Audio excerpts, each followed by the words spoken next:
AP రాజకీయాల్లో YS Sharmila దూకుడు పెంచారు. ఏపీసీసీ చీఫ్గా బాధ్యతలు చేపట్టాక తన సోదరుడు సీఎం వైఎస్ జగన్ను టార్గెట్ చేసుకుని తీవ్ర విమర్శలు గుప్పించారు. సమయం దొరికినప్పుడల్లా వైసీపీ గవర్నమెంట్పై విరుచుకుపడుతున్నారు. తాజాగా డీఎస్సీ విషయంలోనూ జగన్ను తప్పుపడుతున్నారు షర్మిల.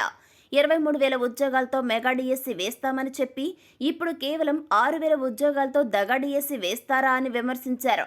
ఇక మీకన్నా చంద్రబాబు నయం కదా అని తీవ్రస్థాయిలో ఆగ్రహం వ్యక్తం చేశారు.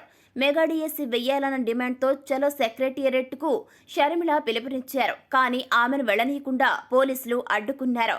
ఇక ఇందుకు సంబంధించి షర్మిల ఏమన్నారంటే 23,000 ఉద్యోగాలతో మెగా డీఎస్సీ వేస్తామని చెప్పి అధికారంలోకి వచ్చారు. 23,000 ఖాళీగా ఉన్నప్పుడు 7,000 ఉద్యోగాలే ఎందుకు వేస్తున్నారని అప్పుడు చంద్రబాబు నాయుడిని ప్రశ్నించారు. కానీ ఇప్పుడు మీరేమో 6,000 ఉద్యోగాలే ఎందుకు వేశారు?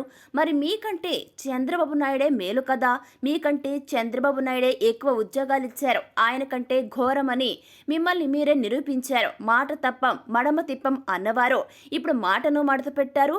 అదేవిధంగా రాజశేఖర రెడ్డి వారసత్వం అంటే ఇదేనా? వైఎస్ జగన్ సమాధానం చెప్పాలి. మీరు సీఎం అయినప్పుడు 2,30,000 ఉద్యోగాలు ఖాళీగా ఉన్నాయి. మరి అందులో ఎన్ని భర్తీ చేశారో శ్వేతపత్రం విడుదల చేయాలి. 30,000 ఉద్యోగాలతో మెగా డీఎస్సీ వేయాలని కాంగ్రెస్ పార్టీ తరపున డిమాండ్ చేస్తున్నా వెంటనే జాబ్ క్యాలెండర్ కూడా విడుదల చేయాలి అంటూ విమర్శించారు షర్మిల.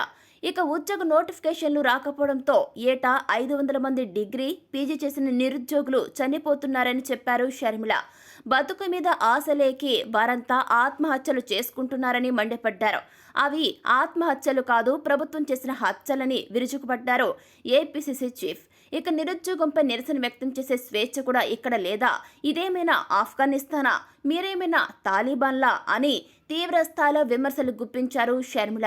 నిరుద్యోగుల తరపున పోరాడడమే మేం చేసిన తప్ప అని తీవ్ర స్థాయిలో విమర్శలు గుప్పిస్తూ ప్రశ్నల వర్షం కురిపించారు షర్మిల.